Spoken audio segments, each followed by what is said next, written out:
Audubon 2456.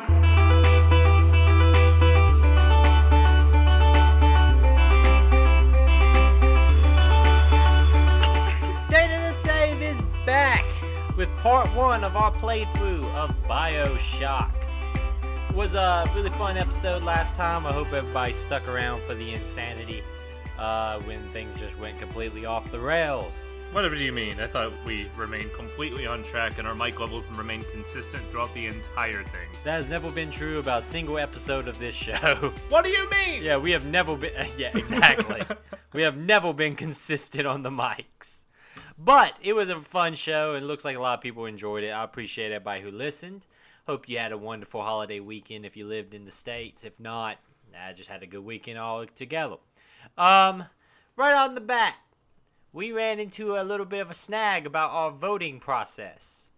As you guys heard on the past 2 episodes, we were doing a little challenge. If we could get 5 reviews for 5-star reviews, we would play Sonic Adventures 2. Problem is, we're recording this significantly earlier than normal. So, it makes it kind of unfair to say that we had to have all 5 reviews by this episode. So we're going to push it back to the next game club.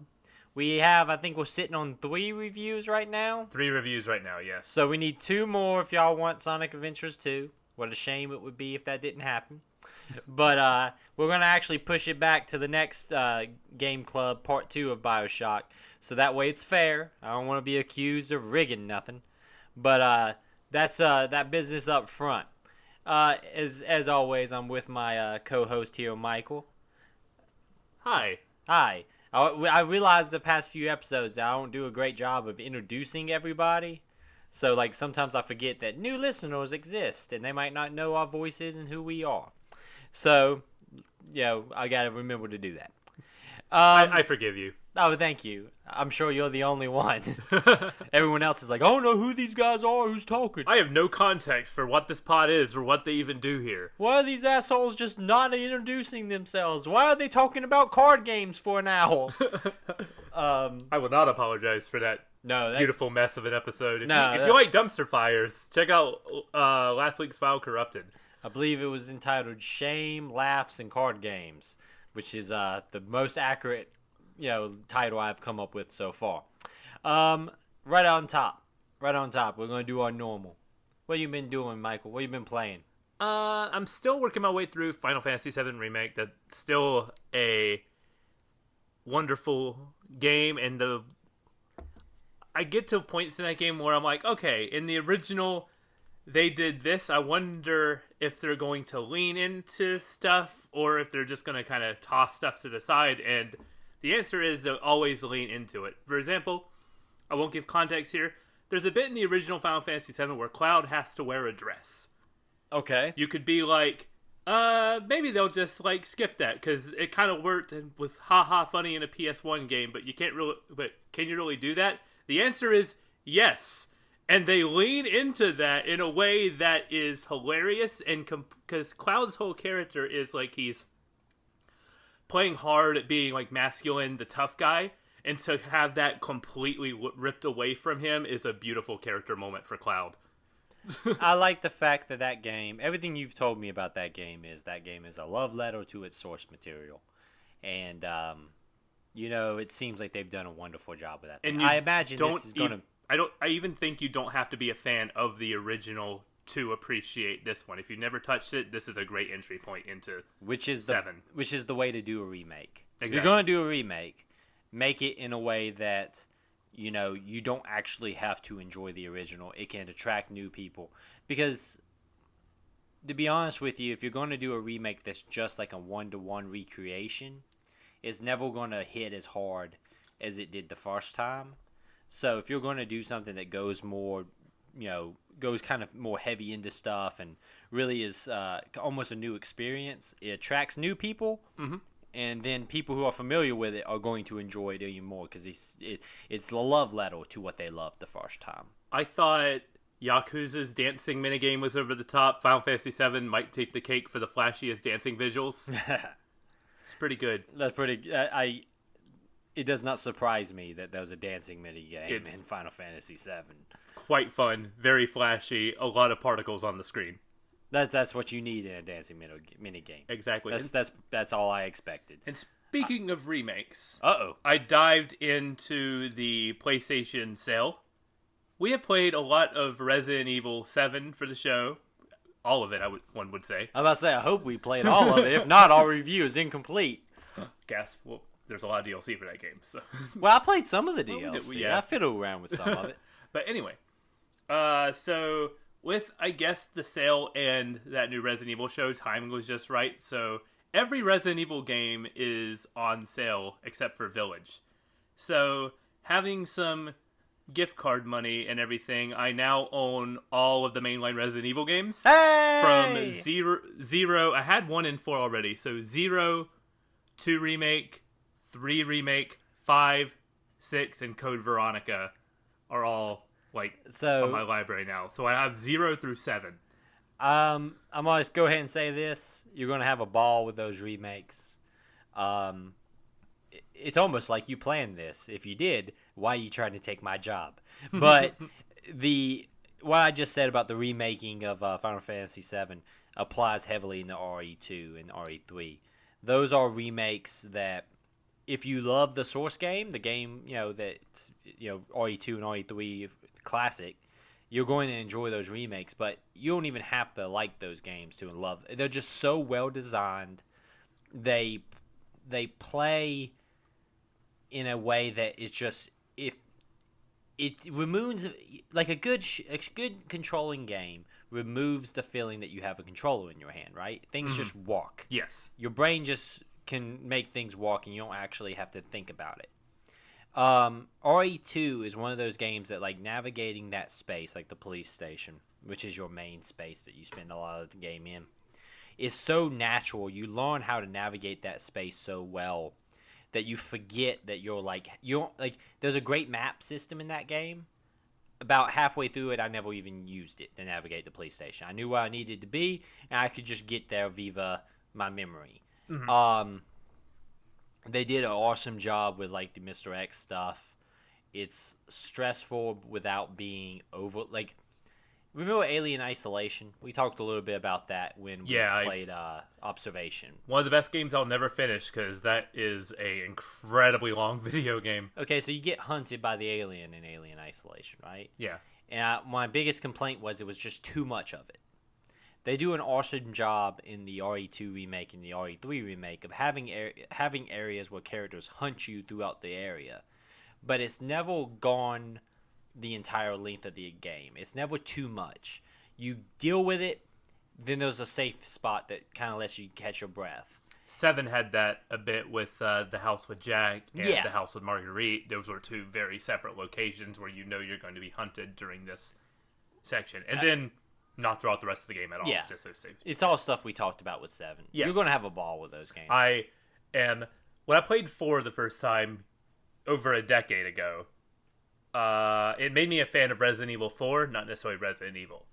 I played 1 a few years ago, and I really, really liked 1, and I'm like, okay, I can see myself playing a few more of these. Resident Evil 7 made me a fan of Resident Evil. So now I'm like, I want to know the story. I want to play all of these games now. And since they were so cheap, I got 6 Resident Evil games for less than the price of Village itself. So I'm feel like that was a good deal. Like, I got a nice little Resident Evil collection on my PS5 now. And I feel like the 2 and 3 remake is the only way you can experience those games now. Like, you would probably have a good time going back and playing the original versions, but I would never encourage you to do that. Like, I would always tell people oh, you want to play the Resident Evil series? There is remakes of 1. I don't think they're as good as the 2 and 3 remake by any means. But then you play the 2 and 3 remake, and then you go into 4. It's just, there's no reason not to play those remakes. So great. You're going to have a ball. I look forward to seeing what you think of those games. I had so much fun. And plus, ironically, you telling me everything that was wrong with Resident Evil 6 made me really want to check out Resident Evil 6. You're like, this is dumb. A helicopter explodes with Leon in it, and he's, unscathed. And I'm like, yes. Perfect. When you get to 5, let me know. I would be willing to play through 5 on co-op. I will bring it over here so we can play some 5 co-op. 5 is 5 is a game that is improved by co-op. I think 5 is like when things are getting shaky. Like, the train's not yet off the rails, but it's starting to rock back and forth in 5, and 6 is when it derails. I know about the boulder punching. Which isn't as bad. Like, I watched that video not long ago. Like, someone put a meme on YouTube or something, and I saw it. And it's not as bad as I remember it, but it's still pretty bad. 5 is the on steroids, like 1999 Mountain Dew commercial version of Resident Evil. And boy, they kind of toned it back down after 6. They're like, we went too far. We drank a lot of Red Bull for a while here, but now we're back on water. And I feel like I won't get fatigued as easily with those games just because they all seem very different from each other. Because, like, if I get tired of, like, the original survival horror one, I can go to, like, the 5. I feel like I could jump around with this series and still have a great time with it. 2 and 3 Remake, they're similar, but 3 Remake is significantly shorter than 2. I saw the How Long to Beat about 7 hours or so. And what also got me into this was I sent... Summer Games Done Quick is going on right now, which is a wonderful speed run marathon for charity. They raised... I think they're past the $1 million mark for Doctors Without Borders this year. They do good work over there. They do. And one of my favorite runs that I highly recommend is a race of Resident Evil 7. Is 2 people doing a speedrun race through that game and breaking it in such a way that it completely, like, takes all the scare factor out when you see, like, all of the tricks and everything. And it's like, oh, hi, Jack. How's it going? Run past them. You sent it to me on Discord. I'm gonna watch it. It's worth watching the whole thing. It's such a wholesome race because they're just like, oh, I didn't see that trick before. That was cool. Well, like, are they still all together when they're doing it, or is it digital this year? It's still remote this year. Okay.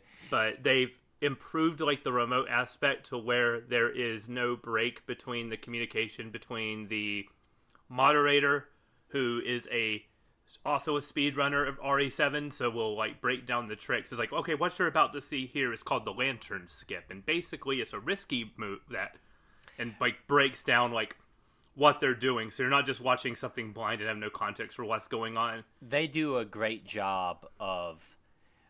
It's one of the things, like, if you ever watch, like, the esports events, it entirely depends on the announcers, and here it's the same thing, because a lot of these games are not games that... Like, me and you, we play these games, but we don't, like, live in this game for a year, right? We played RE7. We played it for, what, about a month total? And then we moved on to the next thing. These people have played this game hundreds of times. And the level of, like, not grinding, but the level of detail that they are familiar with in this game is something that you just don't pick up with when you're watching the video. So having somebody who's sitting there breaking down why this is working or what they're skipping. Like, I remember watching, I think it was a few years ago, someone doing a Halo 2 speed run. And there's multiple times in which he, like, quits the desktop. Not quits the desktop, but, like, quits the game to the menu.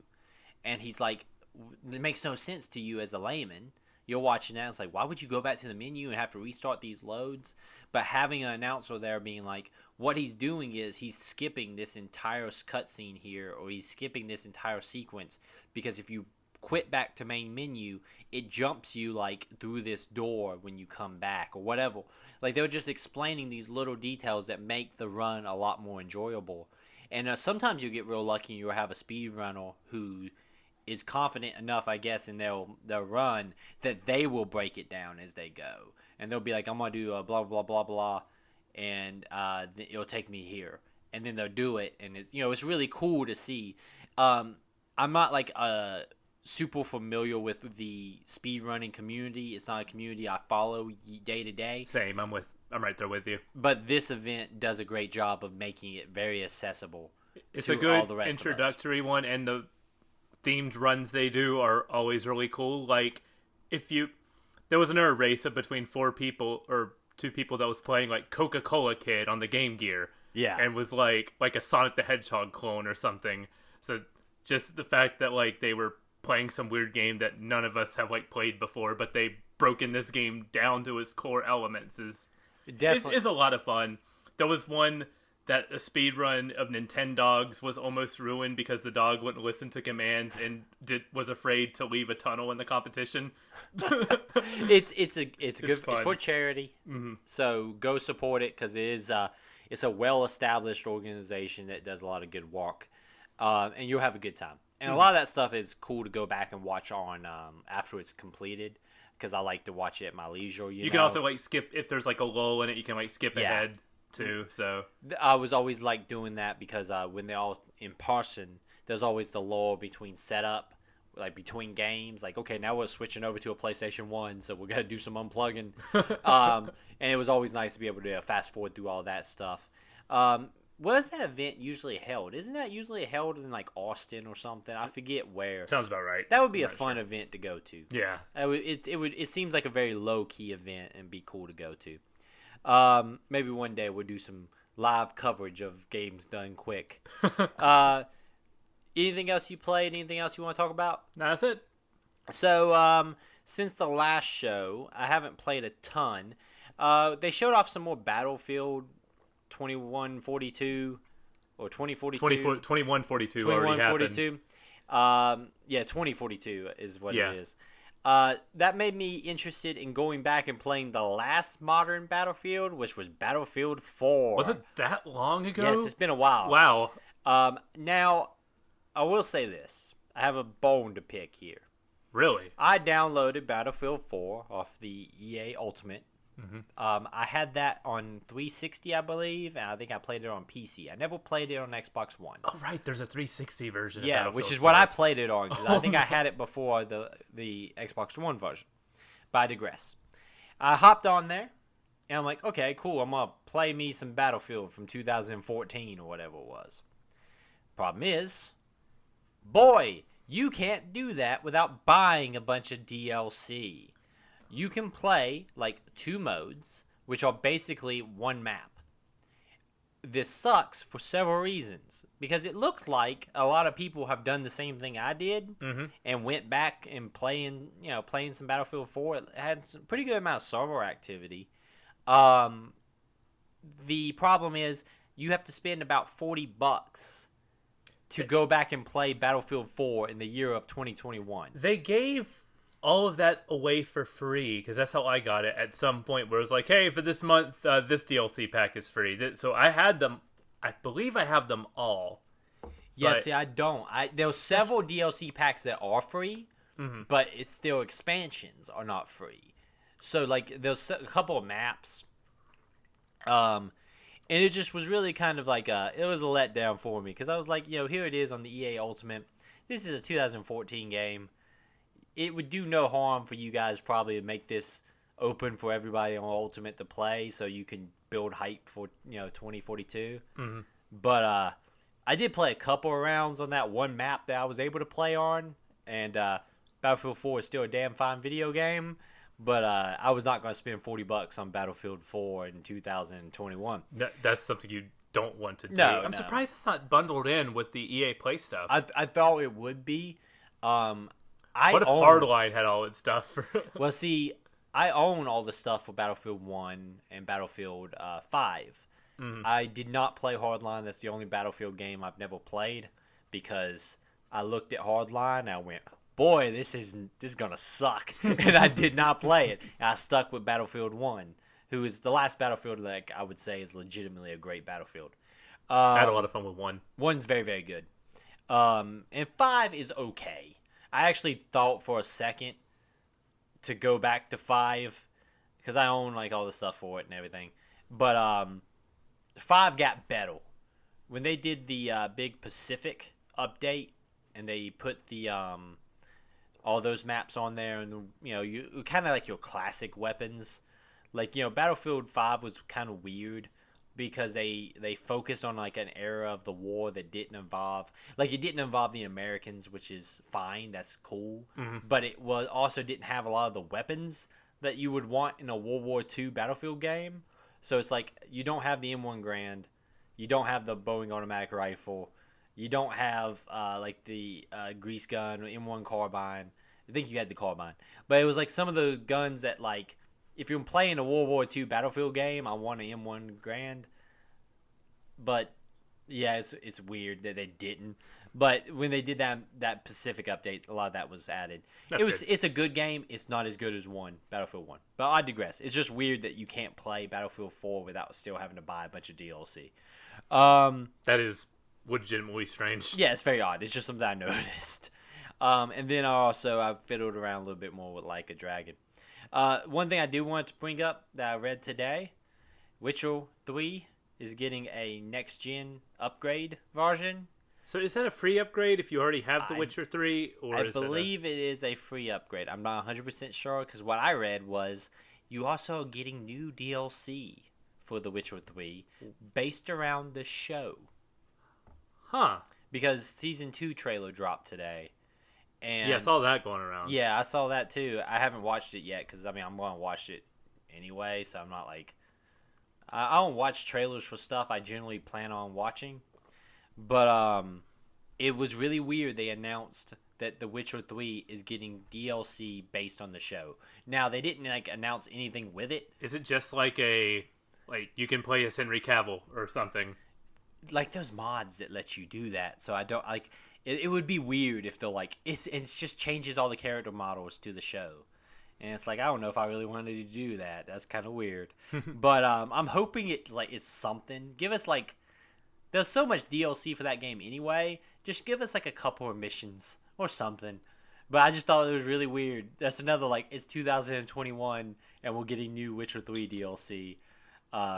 It just kind of took me back. That is interesting. Yeah, but other than that, like I said, we talked so much about what we were playing and what we were doing last episode. Ain't much really new to talk about. So why don't we get into our game? What we're here to actually talk about. Bioshock. This was my suggestion. I love Bioshock. I finished it way back when it came out, and you said you never actually finished. I never finished it. I believe this half puts me past where I was. Do you remember when you dropped out by chance? I remember the artist's room, that the whole section we're in now, but I don't know if I progressed further than that. So I'm either just past or right at the point where I stopped. When we get to a particular part, I wonder if it's the part that broke you or made you stop playing. Mm-hmm. We'll talk about it when we get there. But I was kind of, because when you told me you didn't finish it, I was like, that makes no sense for Michael. Michael usually would finish this kind of stuff unless there was a good reason. So I think I found maybe a reason, but we'll get there. I love this game. I'm playing the remastered edition, which is beautiful. It is a gorgeous remaster. Also, it has director's commentary that you can find and listen to with Jeff Keighley of all people hosting. I am a sucker for that kind of stuff. One of my favorite features in any game of all time was the orange box when you can play through Half-Life 2 and Half-Life Episode 1 and 2 with the director's commentary. Portal had that too. Yeah, Portal had it. Because I played with Portal and that was a lot of fun. And it was these little boxes in the wall that you would walk up to and click, and it would just have a director being hey, in this section, we were working on trying to really amp up the action, and we did this. And sometimes it would take control of the camera and show you previous versions of stuff. It'll really cool. Highlight stuff in the environment for you to be look at this box. This is how we made this box. Yeah, it was really, really cool, and I really wish more remasters do that, because especially the way it was in that game, it was so easy to play through the game and just trigger it as you went instead of having to watch a video. This is a video, so it's not as cool, but it's still a nice feature because it runs off the assumption that you've finished the game already, so it's kind of spoilery, and it's what you would want if you're going and revisiting this game. Yeah, but it's damn good. I like that. This remaster is really, really cool. And the remaster that they sell on the Xbox store, it was on sale for $10, and it was 1, 2, and all the DLC for 1 and 2, or for 2. I saw a physical copy on Switch out in the wild for $20 for the collection, which is pretty cheap for a Switch game. The problem is, if you read the back, I think Bioshock 1's on the cart, so you have to download 2 and 3 to your Switch. Yeah. So I actually have Infinite on my Switch with all the DLC for Infinite because it was another like sale item. But I digress. A couple of weird things that I actually was getting super like I was going to drum up controversy until you reminded me of something. Because Okay. I started the game and I was like, boy, there's no Irrational logo on here. Did they just completely ignore the fact that Irrational made this game? And then you reminded me, like, literally, I think last week sometime. That they went by 2K Boston during the production. Yeah. Yeah, I was like, oh, yeah, okay, it does say 2K Boston. Because I was like, I had my first note This is history erasure. Exactly. I was like, this is rewriting history here. My first note is, no more Irrational in the credits? Question mark? And then I was like, oh wait, they're there. There they are. So I almost tried to come on here and like spread fake news and act like I was a conspiracy theorist. Oh, we're better than that. We're so much better than that. If we're making fake stuff up, we'll tell you we're making fake stuff up. It'll be like a Where's Waldo of situation. It's like, one of these facts is not the truth. One of these facts is bullshit. Can we get like a little jingle that plays every time I do something? I'm sorry, I just keep picturing my like little jingle playing every time I come up with a little scenario. Oh.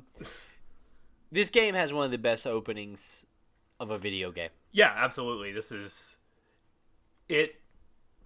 In the first like 10 minutes of this game is haunting, and it takes you into a world. It like literally pulls you under and holds you down and says like, this is where you are now. You're stuck here.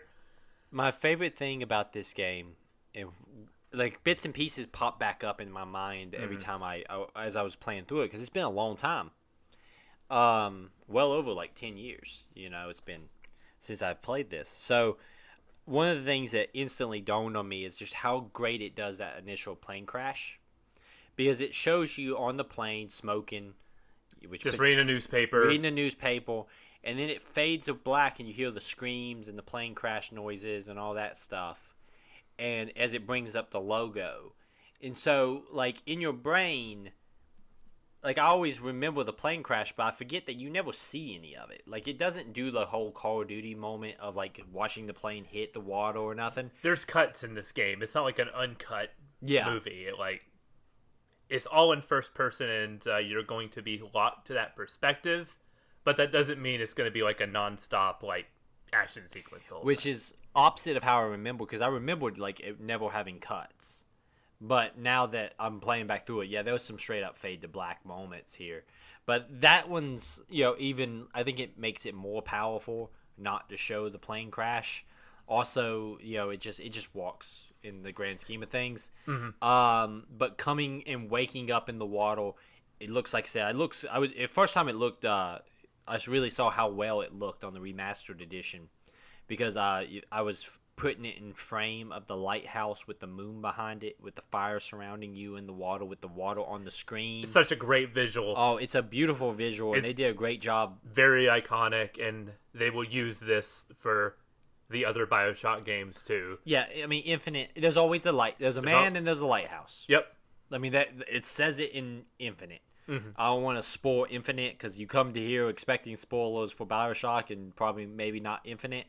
But there is a line in Bioshock Infinite that says there was always a man, there's always a lighthouse. And that's very, very true here. It is fascinating to play this game. I played back through Infinite last year. So it's weird to go back and play this after Infinite, because things just are put into different context. Yeah, Infinite was the one I finished. I did not finish this one. Infinite, as someone who played back through it recently, it was weird. It completely did not play the way I remembered it to have played. And it's weird that this one is kind of holding up better for me in my memory than Infinite did, even though I do like Infinite. Very, very straightforward concept. You wake up in the water. There's a lighthouse. You go into the lighthouse, and it continues to have such a solid opening.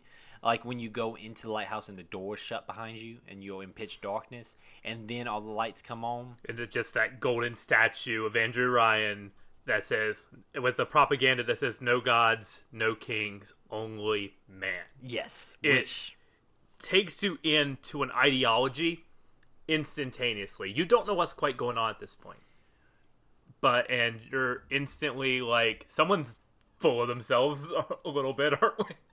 I mean, we're going to talk about some like political theories and stuff like that in this, because the game has to make you talk about those things. Mm-hmm. It is it's a monument to this guy's ego. And that's something that's all Rapture is. That's all Rapture is. Like, it's wrapped around ideology. Like, he's got these fancy slogans that say that what he stands for. But in reality, only thing Rapture is a monument to Andrew Ryan's ego. Mm-hmm. And, like, literally the fact that it's got the motto, "No gods, no kings, only man." But yet he pedestals himself like exactly. a king. Like one of those things. It's so hypocritical. Which is completely Andrew Ryan's deal. Like, literally on that slogan is a golden statue of Andrew Ryan. Literally a golden statue of Andrew Ryan, and you got the slogan that does not match with the icon, the icon above it. Literally, it does not match. If you're playing with subtitles, it'll not so subtly label it as propaganda. Like, like, thanks. I had no idea. So I play with the subtitles on just because it helps with the audio logs a lot, but the subtitle system needs. Granted, I'm playing the 360 version. The 2007 has 360 version, which is a 2000s, yeah. And right away, I'm going to say 2 settings you need to do. Subtitles on, guiding arrow off. We'll talk about more of that. Just turn that straight off. We're going to talk about that in a little bit. But so every time you like look at something, it's gotten better late in the game, but early on where you have a whole lot of propaganda posters, everything, if you even look at one, it'll have like the text on the screen too. So if you're in a firefight early in this game and you look at a poster, you have text on the screen while you're fighting. It's like, just get that off of there. I want it for the audio logs, but not for like posters and stuff. I haven't dug into the settings to see what like the subtitle options are on the remastered edition, because I'm not playing with subtitles right now. But there is some audio stuff, especially when there's combat around the audio logs. That it gets lost in the shuffle. Yeah, it gets lost in the shuffle, especially if you're triggering. You can trigger like audio on top of the audio log, and that just screws up everything. On top of gunfire, and then you get the whistling like security bots and everything. Yeah. This game with headphones can become an audio nightmare at points. Yes. Because it's just layering stuff on top of each other. Plus, of the like. There's so much audio happening at one time to the point where I'm just playing on my TV, because playing with headphones was like sensory overload at that point. There's there's weird stuff with the headphones too. I have a really nice pair of headphones that I play with, and there's some weird stuff like splicer dialogue carries for a long, long way. So, like, I can hear a splicer doing their little crazy people talk 3 rooms away sometimes. And, like, as somebody who plays a lot of, like, online shooters and stuff, I do a lot of my tracking and stuff by audio. Like, if I play Apex and you're running on the ceiling above me, I'm usually tracking you by audio. Like, I'm hearing, okay, you're over on the right here, so I can kind of set you up. But here, sometimes it's like, boy, those voices sure do carry here in Rapture. Yeah, the audio stuff's got some weird stuff even on the remastered edition. It's not bad, it's just almost too much of it. Yeah. One of the things that this whole opening sequence, as you descend in the biosphere, you see Rapture for the first time. The reveal with the line, I can't remember the exact line, but to paraphrase a bit, it's like, some men choose God, some men choose the bottle, I chose Rapture. And just that bit where it's like Rapture hits and the music singer hits as you see the city for the first time is still one of the most like iconic shots in a video game ever. It's so good at immersing you in this place. Video games still strive to come up with that that tight of a like cinematic moment. Now they do some stuff here to quote unquote cheat because you are inside the biosphere. You can't look anywhere except really out, but it plays it so well that I never felt like, oh, you're just trying to like take the camera away from me. It's just like, hey, this moment is just perfect. And it feels like very crafted, like Ryan would have crafted it, because he's such an egotistic person. Of course, his grand reveal of his city is going to be like a Disney World ride. Like, he's going to be like that. This whole sequence, I forgot how long this opening sequence is, because in my brain it's like plane crash, lighthouse, Rapture, Splicer. Yep. Yeah, and here it's like, no, there's a whole section with Rapture. You see the Big Daddies walking through the tunnels. You see the reveal of the Big Daddy for the first time. Yeah. Is a great moment. We joked with Dead Space that was like every video game around this time has a scene where an action is taking place behind glass. I want to say this is the earliest one I can. It's definitely one of the first ones. It does it best because Yes. the reveal of the Big Daddies, because it sets up the relationship between the Spicers, the Little Sisters, and the Big Daddies. Spicers going after the Little Sisters to get at him. Big Daddy don't like that. Big Daddy killing the dude. So you're like, all right. They do such a great job in this game of setting up a hierarchy in That- Rapture. And that was the first thing they worked before they even had like a setting or anything. Enemy hierarchy was the first thing they designed for this game, and it shows. Oh, it feels. It's Also, this is one of the first games I remember. Now, like enemy infighting has existed in video games since like Doom. Like you could trigger infighting in Doom, but like here, enemy infighting feels so natural. It's tied to the world and the story. Yes, it's natural in the story, but also it feels natural in the environment. Like there's multiple times where I'm tracking, because as you progress in the game, there's going to be kind of optional bosses with the Big Daddies. You have to try to get access to the Little Sisters, so you got to take down the Big Daddies that guard them. But like I kind of do this like setup when I'm ready to fight them. Right, you're kind of planning out when's the best time You to check charge. all your ammo, make sure it's like, okay, how many plasmids do I got? How many? Because if I don't have at least 5 health, it's not going to happen. Especially those ones who charge. Oh, The ones yeah, with no. the drills, you're freaking. They will just wipe your health down in a second. You have to set them up. I do a lot of traps with the Big Daddies, so I'll wait till they're like. It's really kind of weird, but like I'll follow them for a while and be like, they're gonna come down this hallway, and then I'll block off the hallway with proximity mines and stuff. As soon as they touch this dripping water here, zap them, and then I begin my play. I tried to do the hypnotize Big Daddy one, going, oh, if they're hypnotized, they won't attack me. No, I got rid of that one immediately because it's kind of useless. Because they'll attack enemies anyway, so you don't really need to hypnotize them. Yeah, I don't. And understand. if you do hypnotize them and try to shoot them, they'll instantly attack you again. Yeah, I'm not a huge fan. Also, of that I whole love thing. that they don't attack you first. They're just there. They don't care about you. They care about protecting the Little Sisters. If the Splicers and you are fighting, and no one hits the Big Daddy or comes near the Little Sister, they won't interfere. They literally will walk by. Like there was a couple of times where I had to be really careful with my shots because there was a Big Daddy and a Little Sister who wandered into a fight I was in the middle of, and the Splicers didn't engage them. Literally, they were all worried about me. And so I literally was like having to be super precise with my shots because I'm like, damn, if I miss and I hit that Big Daddy, it's over. I'm gonna got to deal with these Splicers and a Big Daddy. There's also a moment I'm gonna talk about coming up that was a pretty cool moment where I actually you try to use that hypnotize, and it was just a clusterfuck. But just a couple of things I want to talk about. One, we meet Atlas. Atlas is the first character. You only see him in this game once, but you never fully interact with him. It's always everything in this game's a one-sided conversation, pretty much. Everyone's behind glass. Your character's pretty much a silent protagonist, but I think they do it better here than something like a Dead Space. In Dead Space, Isaac, people are talking directly at Isaac in a way that is like, why aren't you talking back, dude? But I can tell we see your protagonist here being lost for words, not knowing what's going on, and being just along for the ride, pretty much. There's so much. Because you are Isaac was his own character, quote unquote. This is very much a player stand-in role. Yes. And I think they do it better here than a lot of silent protagonist roles. They do it better. I'm gonna say it right now. They do it better than characters like Gordon Freeman. They do it better than.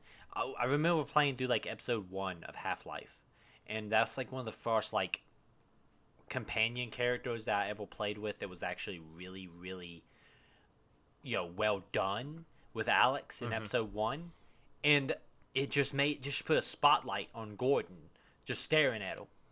Not saying anything. Here, they do a really good job, and I think one of the reasons is the fact that everyone's separated from you. You're talking to everyone either through glass or on a radio, so you're not having like a lot of like face to faces here. And there's also, I want to put a bookmark. I'm gonna call them bookmarks for things that we're gonna come back to in part 2. Okay. And I got my reasons. Atlas is probably a big one. Atlas, I'm going to put a bunch of bookmarks, but this is a bookmark. Atlas is also directly a reference to a particular book. It's the Atlas Shrugs reference, which, if you know anything about the politics around the author there, that it plays very heavily into the politics of Bioshock. Are you implying this is a political video? It's yeah. But this ain't Ubisoft. This ain't Ubisoft. Yeah, they didn't like if it was Ubisoft, there would be like a 20-page memo in the head of it. Like, this game was made by people with a lot of different religious and political backgrounds. I remember reading that thing in front of like Assassin's Creed, being like, we are going to get into some stuff. We're going to talk about religion, and we're going to talk about all sorts of stuff. And then you play like the first Assassin's Creed, and I'm like, This is very tame. yeah, none of this is talked about, really. Why is there a disclaimer? Templars. What's the main religion? Don't worry about it. Literally, they don't even make it like I don't even think they reference the fact that like Christianity is a Templar religion, and they just like imply that the assassins are Islamic or follow Islam. So like it was really weird that they don't worry about it. Put on these wrist blades. You're a cool guy. Yeah, it was so weird. I remember being fairly young when I played the first Assassin's Creed when it came out, and reading that, I'm like, ooh, we're gonna get into some stuff. Same year, I think, the Assassin's Creed and Bioshock. Which 2007 turns out, when you look it up, crazy year for video games. Oh yeah. Like, so many ginormous franchises, even going today, started in 2007. Oh yeah, it's insane. Like, if you look at the list, because that was like when I want to say around 2000. I played video games my whole life, but around the early 2000s is when I really started getting into video games. Mm-hmm. And at first I got very heavily into multiplayer games, but around like 2007, 2008, 9, 10, that's when games really, like, I got really into, stories and games outside of my normal, like, the Halos of the world. And, 2007 is a freaking monster year. Assassin's Creed, Bioshock, Mass Effect, Portal, Skate, and The Witcher and Uncharted all started in 2007. That's a damn good video game year. Yeah. That's a damn good video game year. One of the best, people argue, was either 97 or 07. Yeah. 17 up there, too. With some 17 great... has some damn good stuff, too. What was in 17? Like, there was, what was in 17? Nier Automata, Breath of the Wild, the Nintendo Switch in general with Mario Odyssey, Horizon Zero Dawn. There are so many others in 17. I'm blanking on stuff. But 07, and then 97 would have been Metal Gear Solid Metal Gear. and Link to the Past. Yeah. Not Link to the Past, Ocarina of Time. My nostalgia says 07 because that was a big year for games for me personally. Yeah. But like, you have very good arguments for 97 and 2007. Man, 2027 is going to be a fucking great year for video games. Going on here, like, a couple of things also that I thought was really freaking cool. The Atlas stuff is such a straightforward, like, concept, right? You're surrounded. He's guiding you and is trying to. He gives you a forward goal, which is, I need help getting my family out of here. So you're like, all right, Would you kindly help me? I mean, he literally comes in and goes, hey, my family's stuck here. Things went to shit, and we need to get them out of here. Like, it doesn't do any, like... One of my favorite things about Bioshock is that it never does, like, a breakdown of what happened. Well, it all started in the year 1967 when, Adam, you pick up that stuff as you go throughout the world. What happened to Rapture? You realize that it's also never clear how long it's been in a downward spiral. There was you go into like the bar at one point that has all the New Year's celebration stuff up. Mm-hmm. There's audio logs that reference like Atlas's rebellion is taking place, and Ryan basically doing like lockdowns of the city. There's a power struggle in Rapture right now ever since this is going on. And everything's kind of told slightly out of order. So like, which I'm a sucker for. I reference Warhammer and like everything. I know that. But like, if you're really into like Warhammer 40k lore, we know like bits and pieces of a lot of stuff. Like we know about the Reign of Blood and stuff like that. We know about these little events, but we don't have like super great details on everything. This does a really great job of like, you have audio logs that will be like, Ryan's been locking down parts of the city, and at the Liberty Square, he's been rounding people up, and I'm real scared to leave my homes. But then you get another log that's like maybe a few months before that, because there's these rumblings about this Atlas guy, but Ryan's keeps announcing that you should, we can't live in fear. We won't give in to these terrorists. We'll, just keep on coming out. We're having a ball tonight. Everybody should come out, So, like, you're getting stuff in and out of order, and there's great stuff, like, around the Little Sisters, like the development of the Little Sisters, where people are, like, there's one that's really heartbreaking. It's an optional place where you can find some, like, optional equipment and stuff, with a woman who's talking about her daughter's missing. And then you can find another audio log where she speaks about, in that audio log, she gives her her code to her apartment.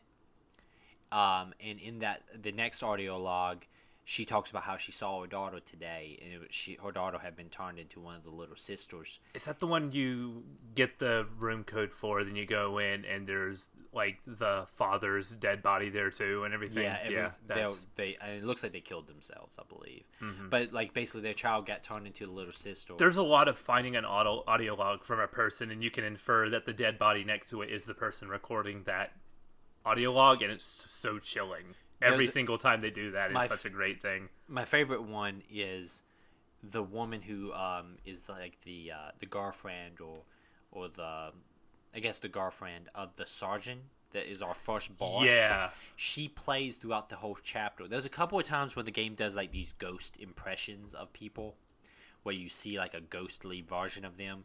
And when you first encounter her, she's screaming like, "What did you do to me?" And then you find audio logs throughout that whole section about the doctor as he's descending into his like search for perfection, and you find audio logs from her, and then you just find a woman who's been surgically butchered basically in a wheelchair at the end of it. It doesn't do any like hold your hand, like you have to put the pieces together and it works so much better, because you're like, when you find that wheelchair, you're like, oh shit, well here she is. And like you track these small little stories throughout the hub wards basically that you interact in, and like Atlas's quest is so straightforward. What makes Rapture an interesting environment and an interesting place is all the little stories that you come across as you venture through it. Atlas is literally like, we got to get to my family who's stuck in this biosphere. You have it doesn't bog you down with a confusing narrative on top of what's going on here. You have this straightforward story that's enhanced by little pockets of storytelling throughout the environment. Like, the Atlas mission is not the draw to me in this whole first part. What's so great is Rapture. Yeah.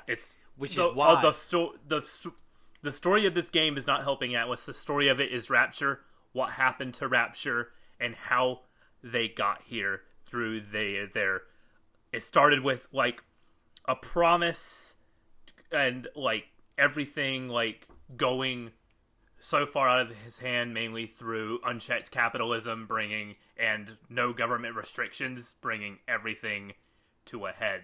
Like when you get your plasmids the first time, very early in the game, one of my favorite lines in this game, just casually, it's hurting you. Don't worry, it's just your genetic code being rewritten. Just like, what? My favorite thing is, one of my notes here says, Oh, find a giant needle with a bunch of drugs inside of it. Might as well just stick that in my arm and see what happens. God, no questions asked. Bottoms up. Let's go. Okay, my favorite thing. Okay, we'll try to go these by chapter, but it's kind of hard because this game is so connected. But that first chapter does such an awesome job of not only introducing you to the vices of Rapture, but also introducing you to how combat works and how the way you're going to be navigating this environment. One of my favorite moments, and this moment has stuck with me to this day. It's one of the video game moments that's like stuck in my head. Is the initial part when you come out of one of the biospheres and there is a woman's shadow on the wall and she's talking down to a baby's carriage. I know this part exactly. That spot in the original game, some reason it just it chilled me. It bothered me. I've always had the thing, I can't watch stuff with violence against kids. I just can't. It bothers me. In horror movies and stuff, if a dart's in danger, it doesn't bother me at all. If a kid's in danger, I don't like it. If a dog's in danger, I'm turning it off. Yeah, exactly. It's just the way, in The Walking Dead, there was stuff where kids are in danger and stuff, and that's the stuff that gets me, not the darts. Darts are assholes. Kids, I don't like it. But the walking over and then coming up behind her as she's talking down in this baby's carriage, and it talks about having a silent protagonist. I don't need the protagonist to be saying stuff like, "Hey, miss, what's wrong with you?" or whatever. I don't need that, because me as the player is walking slowly up behind this woman, what is going on here? What's lady? Are you sounds okay? like she's in fear of her child. Yeah, essentially. It's and then she turns around on you and attacks you, and when you fight her and you kill her, you realize that down in the baby carriage is just a gun. That's how you get your revolver. Yeah, you get your revolver that way. None of the weapons are given to you in walk. That's the moment you realize that these people, these splicers, are too far gone and they can't be saved. You're going to feel bad for gunning down this entire civilization, but at the same time you realize there's more than likely nothing you can do to save it. This place has gone to hell and it's not coming back. Yeah, it's never. And something Atlas kind of talks about, where he's they're all strung out on the plasmas. Which makes it even more weird that you're just grabbing them and sticking in your arm, no issue. Oh, this one shocks people? Cool. Yeah. Might as well stick that in my arm. I don't know. No, it is weird. No, you're 100% right. I mean, that's kind of weird. I mean, in Infinite, it's a drink, so you might as well be all right, cool. What's the worst thing this could do? Well, in Infinite, though, no one's, strung out on it. It had just been introduced in Infinite. It's a more recent thing into the world versus this has been going on a while and led to one of the factors in the downfall of the civilization. Well, I'm sure we'll talk later about how Ryan's entire libertarian utopia could never sustain itself for as long. It's just a jerk off of his ego. Exactly. This chapter ends with your first introduction to Ryan, and it's such a great first. I wrote literally my last note for the first chapter is great first chapter, because it lays down all the pieces you need. And for me, it hooks you so perfectly. It's one of the best first chapters or levels in a video game. Yes, exactly. And then it goes into a solid second chapter too. It mostly it opens you up into as you said, little hub areas, and from here on out, there's not as much guidance forward. You have to kind of piece together where you're supposed to go if you turn that arrow off, which totally ruins exploration. Because it just puts you on a track to where you're not paying attention to the world, you're just following that arrow. So with it off, you check the map every once in a while, but you're I'm gonna go here, but I'm gonna pop over here and see what this is. I literally put in the Discord when we first started playing it, and I was because I forgot about the arrow, and I put in there, I was don't follow the arrow. Don't follow it. It seems like a playtesting thing. I imagine initial playtesters were put off by a game like this, and so they're pop an arrow in, or if that was a 2K thing, being you gotta guide people throughout this experience. Remember the Irrational podcast I referenced last episode, or a couple episodes ago? In that podcast, there was a whole conversation about playtesters. There was one guy who played the entire first level looking at the ceiling. He literally never looked down because he just couldn't. It blew my mind. They had another guy who would never leave the bathysphere. The sphere. The reason why is the game never directly says leave the sphere. So he just stood there waiting. And one guy missed the entire splicer stuff at the beginning when you're attacked by the splicer. Because he was staring up at he was looking at the box that the voice was coming out of. Yeah. He was just staring at it the whole time. All this shit is happening, and he didn't look at it once. And there was a lot of talk about why, and I think they even say that's why they put the arrow in. Now, some can make an argument that you can't fix some people's problems, all right? Like, if you, and I get that, like, I'm talking about it in 2021. Well, these games have kind of been going on for a while, like these very cinematic games. Yeah. But, like, at the same time, like, if you're the kind of person who's just going to stare at the ceiling the entire first level, do you need to go that far down to make it easy for them? But if you think about it, it was kind of a thing we ran into. Like, how many games had, like, super long, drawn-out tutorials that, like, this game does it. There's a whole section where it's like, jump over this thing. Crawl under this rock. And, like, I remember for years, like, every Call of Duty had on the training range, point down your gun. Shoot the gun. Look around. Like, teaching you the most basics of controls. So it had to be a playtester thing with, like, we're going to teach this guy who keeps staring at the ceiling to look over here. Over here, dummy. Like, if you play this game, turn it off. If you don't turn it off, at least know to always leave it. What I always say is, if you're going to follow it, whichever direction it's telling you to go the opposite direction. I turned it on twice. Because one of them was when you have to do the mad dash back to turn on to turn off the gas in the area that's poisoning. When you have to make that mad dash, I turned it on because I was like, I don't want to have to keep checking my map to remember where this thing is, and it's kind of, I don't know if there's a literal clock, but it feels like a race against time at that point. So I turned the arrow on so I could get back there fast. I was low on health, and I'm like, I don't want to, like, scavenge for things right now. I want to get from point A to point B. So I'm turning it on for moments like that, but when it comes to, like, the initial exploring of the area, that arrow's getting turned off immediately. The map is also, it's okay, but, like, the way it's like a map at a mall. Yeah. It's a mall map. It fits the styling of Rapture too. Like, it's very much, everything in this game is, like, so tied to the world itself, including the map. Yeah. Which is good until you get to an area with the my favorite environment has this issue, the Arcadia, the oxygen room. Yeah. And that has so many arrows pointing from, like we're gonna have this arrow leading from this stair to the other side of the map that's just a room. And then an arrow back to a arrow, like, going over here. There's some areas that get played down with, like, following, like, arrows around to the point where it's just be like, where do I need to see? Where's the next thing? Arcadia is also one of the few areas that doesn't have a great, like, inward movement. Like, there's not a lot of signage that tells you about which area you're going into. The first area has the best use of signage in the Yes. game because, like, they straight up tell you, it's like, oh, you need to find it at the dental bay. And so you walk out and then you see, like, neon lights guiding you in a way that doesn't feel video gaming. It feels like reward. Yeah, like, of course you're going to have an arrow telling me where the dentist is, down these stairs. Okay, sure. I mean, how many times have you gone into, like, an office building or a doctor's office or a hospital and you followed the signs on the wall? There's always signage at the beginning that tells you, like, second floor, third floor, fourth floor, and so, like, you're like, oh, okay, cool. It's literally that. Talking about, like, the medical pavilion, like, there's so many great spots. Like, one of the first things I did was I still had the arrow on at this point because I forgot I could turn it off.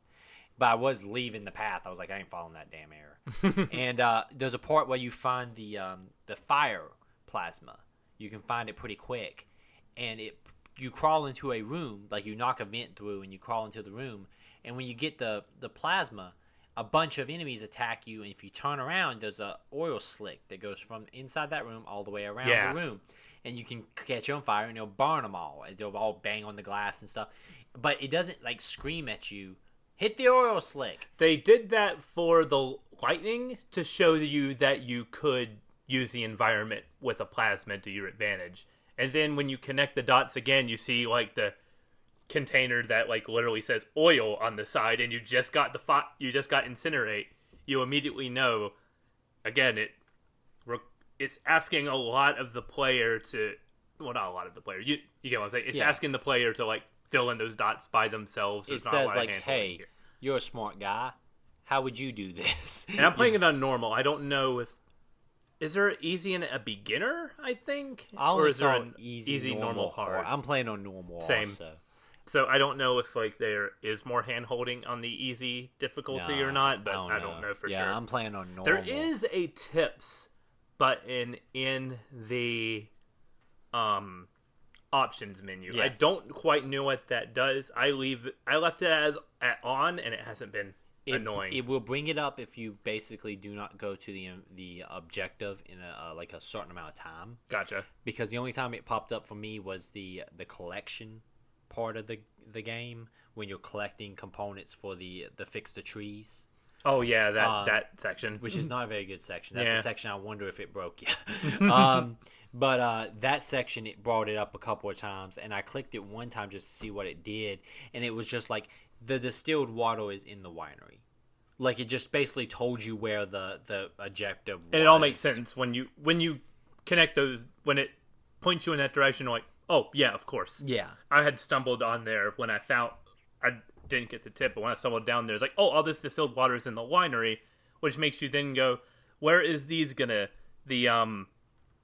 not the antidote, the vials that you need. Yeah. It's like, where's that gonna be? And then you go to the bees, and you're like, oh, we're gonna be doing this for a while, aren't we? One thing I want to talk about with the plasmas, when you stab them in the arm, how your arm when like morphs and changes, it's like sickening how some of them work. Like some of the ones, like you'll have like sores open up on your arms, or like the singe of the fire in your hand. Like, it doesn't make it like look like a superpower. It looks like a deformity. Yeah. And that's one thing I really appreciate about this whole game. It's like little details like that.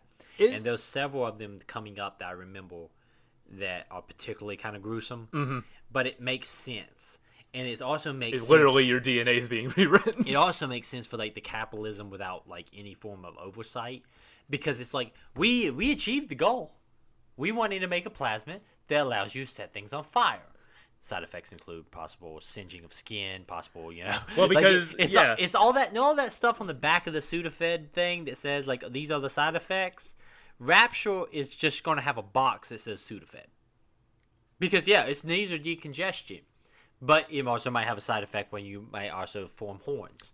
But it's Andrew Ryan's whole MO was that like there's a wonderful audio log that saying like the consumer will decide what's safe and what is not. We don't need an FDA, because if it poisons people, people just won't buy it. Yeah, if people die, it'll get around and people won't buy the stuff that kills them.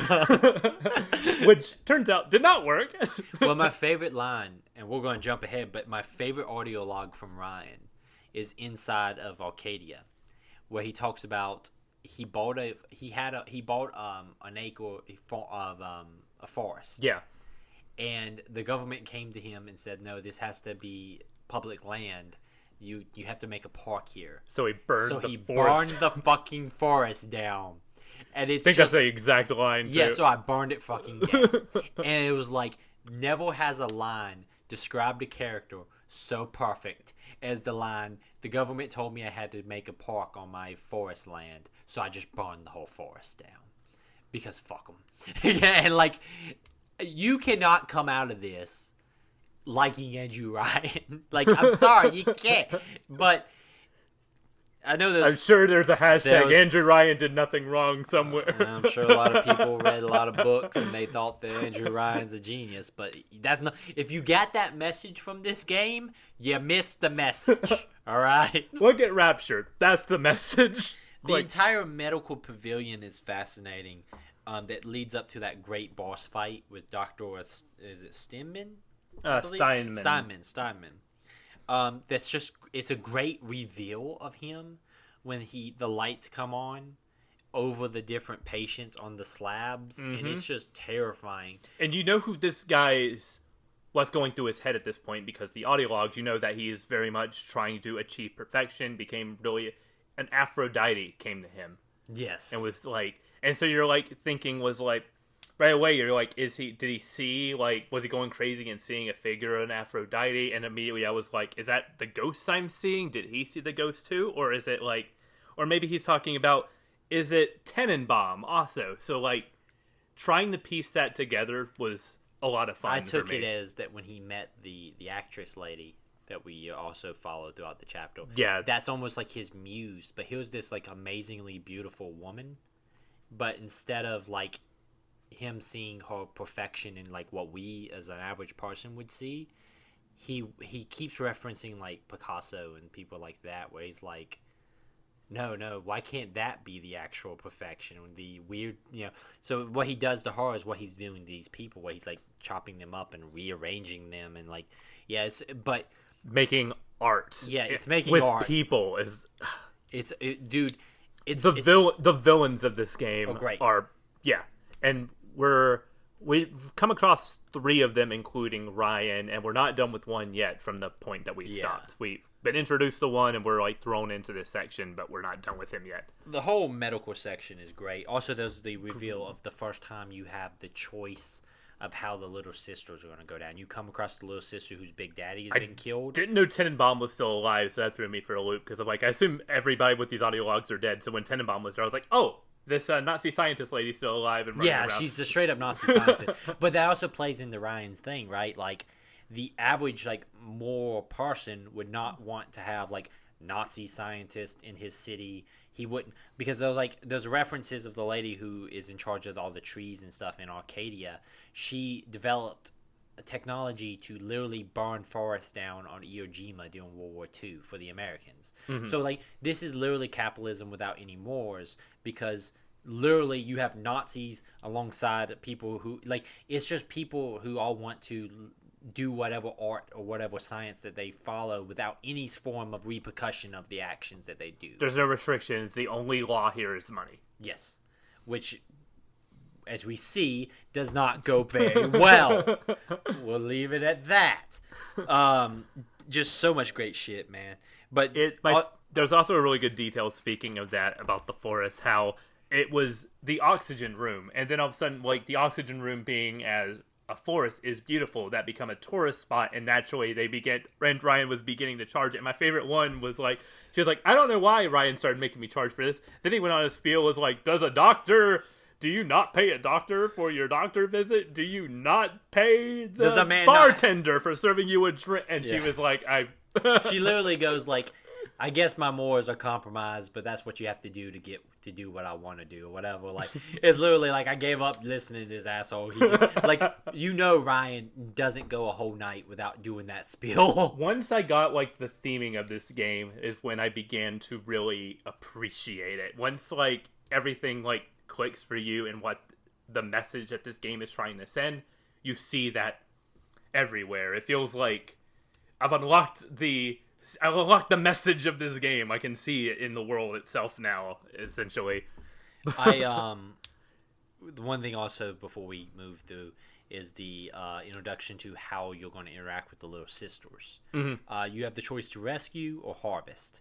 You're a psychopath if you harvest. You have to rescue. Why would you not? You have enough of through the rescue path, you have enough of the atom to get what you need anyway, especially if you do rescue them, you do get the packages of gifts. There's no need to harvest. It's like I've never played this game by like harvesting a little sister, because to me it was a more question of like, why would I? Of course I'm going to rescue, and the game incentivizes you to do it. It also like if you don't do all the little sisters at once, this game's about to be a lot harder. And then I missed 2 little sisters, and I'm like, it's not really that much. It's not hard. I missed one on the first one. I enjoy the boss fights with the big daddies, but I made the mistake of, you need to always make sure the big daddy is with a little sister. You gave me that advice, because I screwed up in the I messed it up Neptune's once. Bounty. Yeah, Neptune's Bounty. Yeah, well, I saw a big daddy. He was in a spot that was kind of perfect for an ambush. And was it in the was it in like the water in between like the two Yeah. docks and everything? Yeah, I was did a like, fight there he's too. dead on. I can take him down. And I took him down and realized there was no little sister with him. I had that same spot. He had a little sister. I got killed, and I was like, I'm gonna rush back here and take him down. I did that, and I was like, oh, the little sister ran off. That makes a lot more sense. That she would just like up and leave, or the big dad's like, get out of here. He's gonna come back because of the Vita chambers. I don't understand the concept of the Vita chambers. I don't like how either. they work. They're not like it's not really. It's explained, but not like super well. If you have a lot of health and you die because you just didn't hit B at the right time, it's no big deal. But if you die when you have no health upgrades left, it doesn't like give you like a couple of those to get by. It's like you have what you had when you died, and that's it. I would rather you have half health. I would rather it just do like a death and I come back at a checkpoint, because sometimes I'll be in a. There was a particular Big Daddy fight that was just wrecking me. And they fixed this a lot in Infinite. Infinite did this a lot better. It's like you lose some money. Elizabeth stabs you with a like EpiPen, and then you're good to go. Well, also in Infinite, you can die permanently if you run out of if you run out of money. But also 1999 mode, man, that did not go well. I was like, in Infinite, also though, like they fixed some of the supply stuff by having Elizabeth be able to give you supplies. So if you're out of ammo, Elizabeth will be like, "Buckle," and she'll throw you some gun ammo. Hit the X button to do this really cool grab. Like, I got it. Snatch. I did a big boss fight with a Big Daddy where I was almost out of. I ran out of everything, and he killed me. And I'm like, well, damn. Now I just got a freaking wrench and like 2 bullets in my pistol. After the first section, even with the wrench upgrades, that wrench is not helping you a whole lot. Oh yeah, it's not going to do much of anything. To the Big Daddies, like you can still, if you get the upgrade to like sneak on them, you can do like a shock and like a hit them with it, and now like take down most of the plasmids. But yeah, it's not going to be your primary source. I love all the ammo types in this game. That's great. One of my favorite moments is when you find the shotgun. I believe it's in Neptune's Bounty. It's just laying in the floor with a bunch of ammo around it. Mm-hmm. You pick it up, all lights go off, and then you're in a spotlight. And no, I think it's in medical. Yeah, and the enemies come screaming in from the darkness. And in the remastered, it does a really good job lighting-wise, where you can't see outside of the spotlight. So you've got your shotgun now, but they're just like mad people running into the spotlight, charging you, and you're just bam, bam. It's almost like a Doom moment. It really but is. But it's just like little stuff like that just are really well done. One of the couple of things in the Neptune Bounty that's worth kind of talking about is the big thing is the smuggling going on into Rapture. They don't like smugglers, turns out. Yeah, and smuggling of Bibles. So because Rapture, by definition of his like atheist kind of utopia mentality, Ryan doesn't accept any religious stuff. So like the smuggling stuff is like Bibles and stuff, which confused me. Because I always ran off the assumption that Rapture was like a very select people that came to Rapture. Like Ryan invited you to Rapture. So it's like, why would any of these people be smuggling stuff? Like it was kind of weird. Like I didn't think that the world knew of Rapture. So like it would be weird that there would be people who would not be down with Ryan's vision, I guess. Well, maybe it's always like, it seemed like it's a capitalistic utopia, but I believe in God, so I want my Bible, but I also don't want the government telling me what to do. I guess. Maybe it's like, yeah. Because like to me, I always ran off the assumption like the people who came here first were all down with Ryan's ideas. And then when they got here, they realized this is not working out. It's like Fight Club. The more guys show up, and he's like, what happened here? Yeah, it's literally Fight Club. You literally broke the rule. It's literally Fight Club where it's like, why are these idiots standing outside our front door? But there's a lot of good stuff in Neptune's Bounty. It's a really fun area. We get to see some of the concepts where like you have to use the fire plasmid to melt stuff to get access to areas. We learn about the picture taking mechanic where you have to research enemies, and that allows you to do more damage to them. It's like Dead Rising. Sort of, yeah. It's not as fun. I wish there was a quicker way to get the camera up than have to select it from the weapon wheel. It's always just like snap a picture, tap on the A button, and then select your weapon, and then just. You also can take a picture of them when they're dead. But you get like a massive penalty from that. But you can do it if you want to. I think there's 3 little sisters in this section. did 1. I did 2, I think. I missed 2 in this entire... Yeah. Do you get... I don't know if you get penalized, like, get a worse ending or something. I don't remember. I did. This is the only one that I haven't done all of them. Gotcha. Every other one I've done them all. It was 1 here and then 1 on Arcadia I missed. I think the reason why I didn't do the other ones is because that Big Daddy fight that ticked me off, that I didn't see that he didn't have a big I'm just going to go to Submarine Bay. Yeah, basically. Couple of interesting things here. There's a section we go into with Smuggler's Hideout that was like the shortest section in this game. But it's where you realize, like, you're not getting out of here. Yeah, because this is the death of Atlas's family. Mm-hmm. Where Atlas, you finally get to where Atlas's family is inside of the little bathysphere. I'm not saying that right, I know, but you know. My note here was like, you always seem to be right behind Atlas without ever actually seeing him, and then you get to the end of this linear section and you go, oh no, there he is, never mind. Yeah, it's always Atlas is moving in like parallel to you. He's also, always right ahead, so he's always giving you like a heads up. There's this thing here that I didn't deal with. Good luck with that. A couple of sections I really enjoyed is there's a section when I think leaving Neptune's bounty, where Ryan locks you in a room, and there's a video playing, and the splicers come in, and they're trying to break the glass in front of the video. Yes. So you're watching the video of Ryan on the slideshow. They're starting to become a problem as like they're smashing the through. glass, and Atlas is like, "You gotta go." But there's several like really good visual moments throughout these first chapters, and that's one of them that stuck with me is the Ryan talking all calm to you while the splicers are trying to bash in the window. There's one room too where like you have to go in, but you can't take your weapons with you, so you just have to use like your plasmids and your wrench. And you pick up some stuff while you're in there, but then you get your weapons back at the end. Yeah, it's the second boss fight. That guy, it's the guy who you took the photos for. And then the ghost began talking about like Fontaine, who's like the presence here. Yes. And couple of like interesting things here also is throughout the Smuggler's Hideout and stuff, we're straight up like they killed Atlas's family and Atlas is out for blood, but also you're realizing Atlas and Ryan have had a war going on for a while. Atlas is not just like a man who's just trying to get his family out.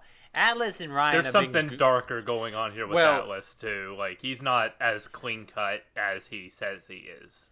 Like, yeah, he's trying to lead a rebellion. He's been leading a rebellion. Like the second guy we fight, the boss fight we fight, he straight up was a part of Atlas's little crew. He bought into Atlas's speeches. Atlas has been trying to lead a rebellion for a while. Ryan and Atlas, you've stuck in between two warring factions now. Like, at first, Atlas comes to you he literally says, I'm just a man trying to get his family out of here. No, you're not. And then at this point, you get enough audio logs, you're like, Atlas is not just a man trying to get his family out of here. No one's hands is clean in Rapture. No, yeah. Yeah. Atlas has been trying to overthrow the freaking Ryan the whole time. Because Atlas kind of gets to you first, is why Ryan is against you, because he just assumed. And also Ryan is constantly is paranoid. He's constantly accusing you of being a KGB agent, a CIA agent. He believes you are with the outside world's governments infiltrating Rapture. You're not a CIA dog, is what he says at one point. Yeah. He also says something, be like, "Who are you?" Yeah, he says it a bunch. Like he's really concerned because like you're an outside force that he did not anticipate. You're a government agent. Basically. His worst fear. Like, oh no, the government. Yeah, well, he's literally... The cops showed up. Literally, yes. Break the glass and scatter. We talked a lot about Arcadia so far, but it makes sense. It's like, it's the forest under the sea that keeps everybody breathing. But literally, it shows Ryan's insanity. The whole concept that Ryan, like, oh, you don't think I'll burn this forest down too to kill you? Releases bile from the ocean, which he literally like smells terrible. Oh yeah, it kind of makes the environment look like that because like it goes first is the most beautiful environment, and then it just like has this like hideous green haze over the whole thing. Talking about a great job with if you pick up the audio log and play it right when you pick it up. As you progress forward is when Ryan turns on the stuff. So as he's telling the story about burning down the forest, you go straight into him killing the forest down here. Where it's just like, yeah, this is Ryan. This is what you wanted. Perfect placement of these audio logs. It always matches thematically with what's happening. And this is when we are basically just trying to save the forest, because you're gonna need that forest to keep breathing. There was one thing here too. I don't know what they meant by it, but spicers were surrounding a dead body, beating him, saying like "axe the poison" over and over again. They're a cult. There's a cult that's referenced multiple times in here, and also there's a couple of little shrines you'll find that they have set up. The doctor in charge of all the forests and stuff mentions it.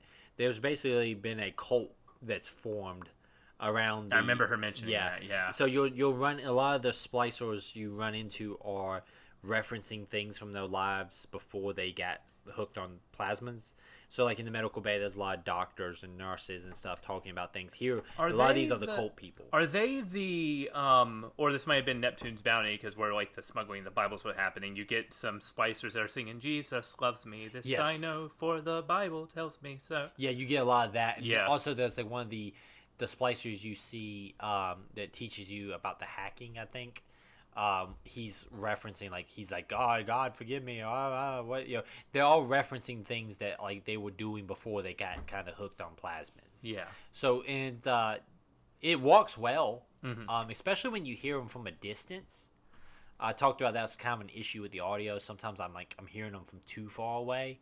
But it does work well when you're navigating a space and you're hearing like people talk about things. Like there's some of the guards who are dressed like go-go dancers and stuff who are referencing like, why didn't he call? And then when they see you, like, why didn't you call? And then charge you like with the like. There's some really like cool stuff there. It's very well done, man. Oh yeah, holds up really well.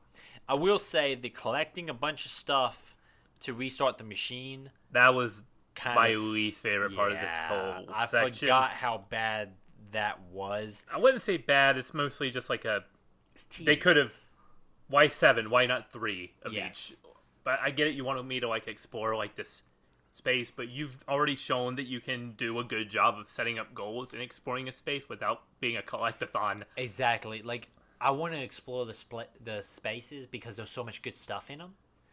I don't need to be forced to go to all the places. Because then I'm just running through and I have like a train of... And if I'm running through spaces, I'm not being careful about the lights. And all of a sudden I'm being chased by those annoying security bots. They are relentless. That sound grates at me and is like a trigger every time I hear the... of the little bell every time I get caught. That's one of the things I dislike the most about the combat. I love the plasmids. I love all the weapons and the different ammo types. Boy, is the security stuff kind of rough. They halved the amount of times that happens. That would have been a lot better. Because if you're in a fight with a Big Daddy, splicers, and you get caught by a security camera, that's just not a good... Not a fun time. Hacking is... We haven't talked about the hack. Hacking's fine until I got to the farmer's market, because I didn't do a lot of the hacking upgrades going on. I'm pretty fast with this. I don't need to do it. I get to a point where... it's all randomized, like they're all random puzzles. One I had was the solution was impossible. Not that like I just didn't have enough pieces to it, but like the entire ring around the exit pipe was blocked off by alarms, making it impossible for me to do it. And that just made me go, okay, this is broken. Why do I want to... Do I need to get the upgrades to even make this possible? Because if the meter's on hard, that implies that I should at least be able to do it, yeah. So that was the point where I was like, all right, I'm just going to... Because I wasn't using the auto hack, so now when I see it's high, I just use an auto hack at that point. I do the same thing. The hacking minigame was very, very popular at the time. A lot of people bragged about how much they enjoyed it. And when it walks very well. But you are right. It randomizes sometimes in a way. Like, I remember one particular part, I needed one, like, up and down vertical piece. Mm-hmm. And I just needed one. And I searched the entire freaking thing, and I only found one of them. I needed, like, 2 of them. And it's just like, well, shit, I got fucked here, you know? It's good when it works, but boy, is it inconsistent. It shouldn't be impossible. No, it shouldn't be. You should never not be able to do it. It should be difficult. I get that. Like, if it's hard, it should be hard. Make the thing go faster or Like, whatever. if I'm surrounded by security bots and everything, of course the puzzles should be more challenging, but it shouldn't be impossible for me to do, because I get frustrated and don't even want to engage with your puzzle anymore. Also, the security bots don't stop coming. So, like, it would be okay if it triggered, like, here's 2 security bots. And if you destroy them, it's over.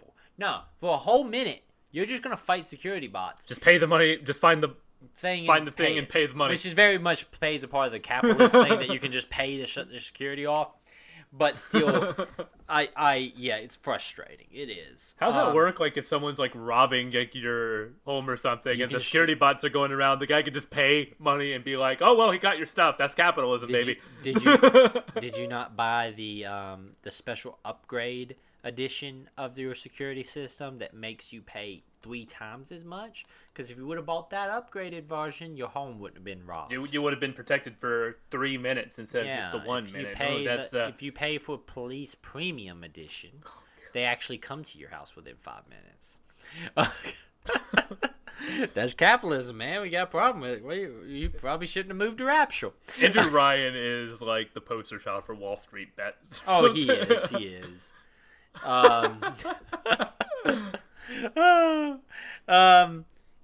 One thing I think is interesting, when you go into the lab, if you're smart and you hack all the stuff instead of destroying it, when you come back, there's a section in which you have to hold off in the lab. Yeah, all that stuff will help you. I hacked most of the stuff. There was a Big Daddy there chilling and everything, so I had to be very careful not to. I used the Big Daddy Protect thing on him. Mm-hmm. And he still fought me. What? Like, because at first I was like, this is why. Because it's not long after you get that upgrade. Yeah. So I was like, well, this is when I'm supposed to use it. So I trigger the Big Daddy with the Protect Me thing. Splicers are coming in. He attacks a couple of splicers. And I'm not shooting him. Like, I was using the shotgun. So I was pretty new. I knew where my shots were going. And all of a sudden, he turns around. He's using his rivet gun on me. And so then I had splicers, a Big Daddy, and like 1 turret on my side. So it was a freaking problem. But yeah, that Protect thing is not very clear. The whole section here is like in my point, the weakest spot. Mm-hmm. I think it is because I imagine someone's like, we need to make them collect a bunch of stuff, so they go visit all these areas. It's my favorite environment so far in the game, but it's the weakest gameplay wise. Yeah. But you should do. Like, I want to experience all your environment because your environment's so damn good. But when you get to like the farmer's market and the final section that we're in, Fort Frolic, those are very interesting environments at that point. Yes. Fort Frolic, I really like gameplay-wise. We'll touch on that. I love Fort... Okay, when we get to Fort Frolic, let's go to it. Yeah, let's... Because, I mean, really, we save the trees. We're jumping around, yeah. We save the trees.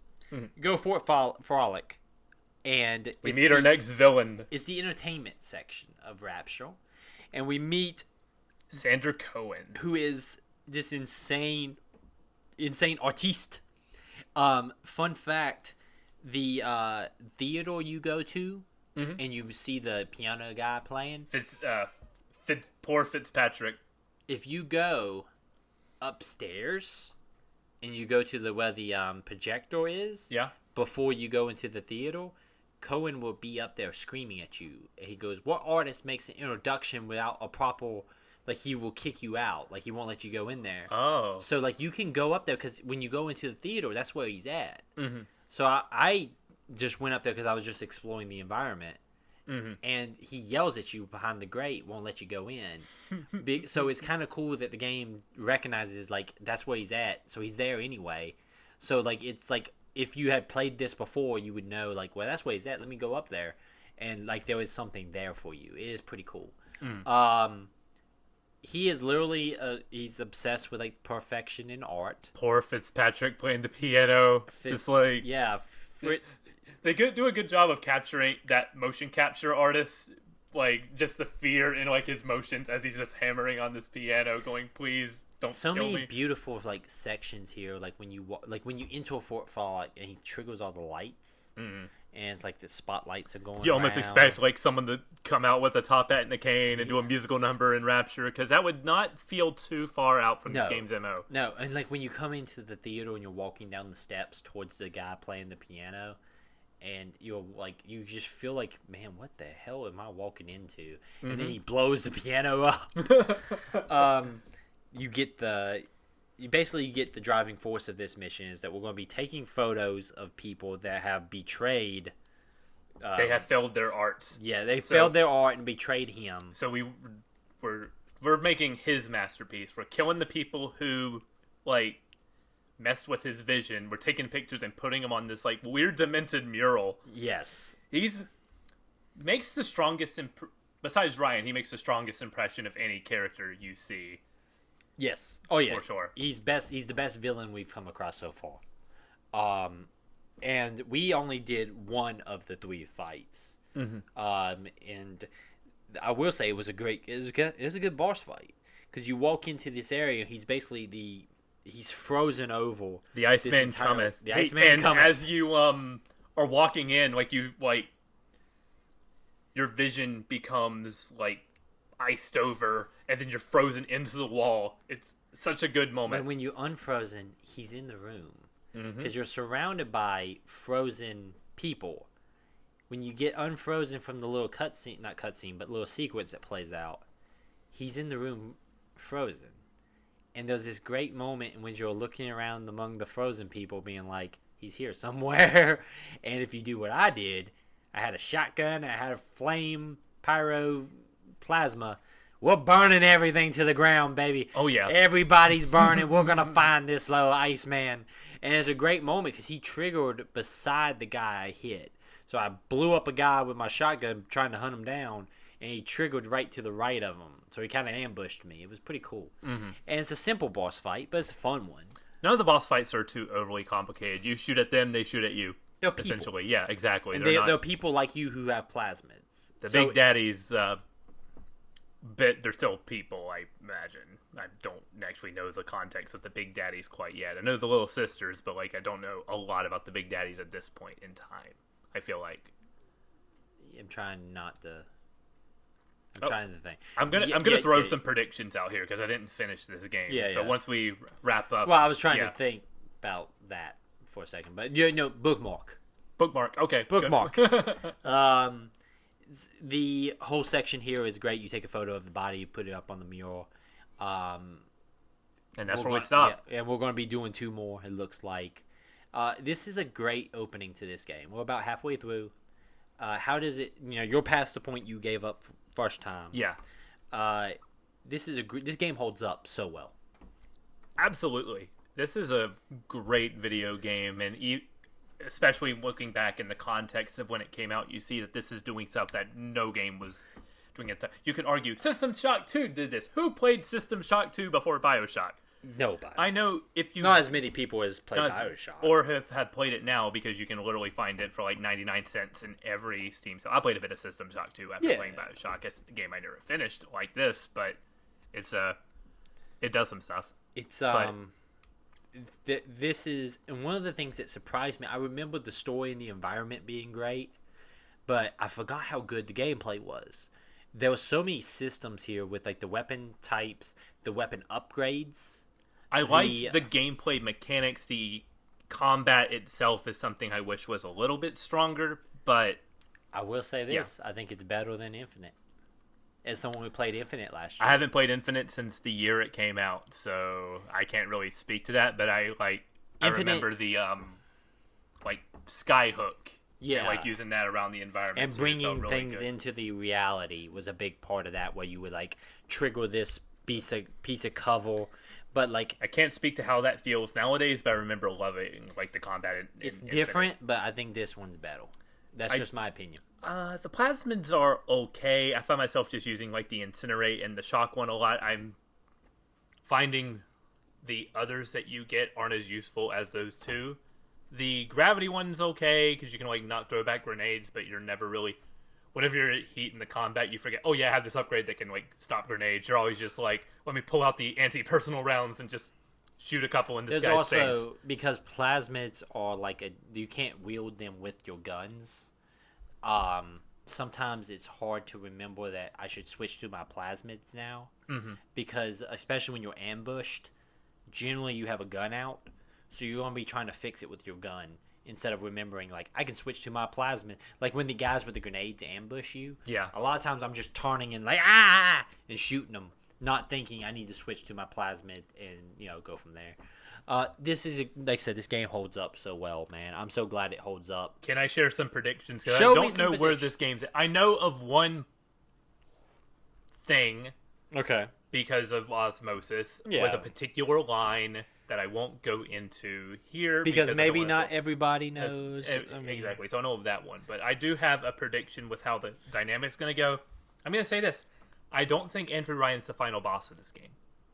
Okay. I think it's Atlas. And one line that makes me believe that is Atlas has been trying to, like, overthrow Ryan for some time.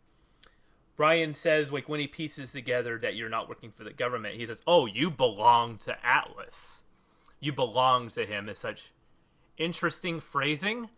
So I'm like, you're not working with Atlas. You're not part of Atlas' game. You belong to Atlas. And you're smiling here, so I ain't saying nothing. there's something with that I think has to go with the thing I know about this game and its story. So I'm interested. Like, it's the story and the environment has me hooked, and I'm excited to see where this goes. But that's my main prediction. I think Atlas is the real antagonist of this game, and Ryan is just the guy you think is the antagonist because he's the biggest presence. But I think Atlas is the one really pulling the strings here. I'm not telling you anything. Oh, don't, please, no. But it is fascinating to play this game as a second playthrough. I will say, from a storytelling point of view, I read a lot of books and comics and play a lot of stories I kind of take in, and the best stories, when the twist happens, it makes sense. Mm-hmm. I will say the twists and turns of this game never come out of nowhere, in the best possible way. It's seeded. Yeah. And it makes sense. That's an art form that's very, very difficult to do. Mm-hmm. Because if you do it too much, you show your hand. You don't do it enough, the twist comes out of nowhere and no one buys it. It takes good writing and good pacing to make a twist work. Yeah, exactly. And this game's twists work. I'm very excited to see how you feel about the end of this game. I'm not telling you nothing. But I'm going to be honest, I was a little worried about going. I was like, do I have a lot to talk about this game?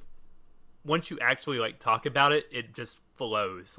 Thinking about every little piece is this is a little overwhelming. I don't know if I can collectively share my thoughts on this game, but I think this was a great conversation and makes me appreciate the game a whole lot more. It's a game that if you don't want to if you don't choose to interact with it, really dig deep into the world, you could play through this and miss everything. You're going to get what you put into Bioshock. Exactly. Yeah. Exactly. If you're willing to put some stuff into it, you're going to get a lot out of it. If you want to just fly through it, you're going to miss out on a lot of it. Yeah, definitely spend some time. Spend some time in this game. Don't play it. Don't just go objective to objective. Because a lot of the best stuff, little stuff, you find guitars in rooms and you can play the guitar. You find a picture that says the big game has been canceled due to fire. Due to fire. And it's just okay. One of my favorite parts of Infinite is a part that you can completely miss. Mm-hmm. In Infinite, there's a section in which you can find a guitar. And if you interact with the guitar, you'll sit down and you'll play the guitar, and Elizabeth will sing. Will the circle be unbroken? Yeah, it's almost a whole section. You can miss that. You can walk right past that guitar. It's such a good game, man. There's so many stuff in Bioshock is same, where if you just choose to just not do stuff and you just want to run through objective to objective, you'll have a decent time, but you're not going to get the game. If you really say, I want to spend some time in Bioshock, I'm going to spend some time in this world. It's not a game you want to rush. Don't rush it. Take your time here. I would say this is a great game to play one section at a time. Yeah. One section as a sitting. That's mostly what I've been doing. That's what I've been doing also. I did the second half of this section I plowed through in a day, but I broke it up between doing this section, then an hour later I was like, yeah, I feel like I'm close. I checked playthrough to see about how long I was to the halfway point. And I was like, oh, I got about 45 minutes left. Might as well knock this out. I think I played it in 3 sittings. Is what I did. That's as many as it took me. Yeah. So. It's a great game. We will be finishing this game for the next game club, and then we'll be announcing our next game. We continue to be growing on TikTok. You can follow us on TikTok. We got over 100 followers now. Woo! Yay! Triple digits, baby. Got some good stuff on there. You can also follow us on Twitter and Instagram at State of the Save on all three of those. You can send in your emails to stateofthesave@gmail.com. Feel free to also DM those social media accounts too. Yeah. If you have a question, game suggestions, or just want to be like, you guys are wrong, I'll be like, yeah, probably. Yeah, probably. And also, we still need 2 more reviews if you people want the Sonic Adventures 2 show. So if you want to do it, 2 more need to come through. As always, thank you guys for listening. Great show, great conversation. Be safe out there.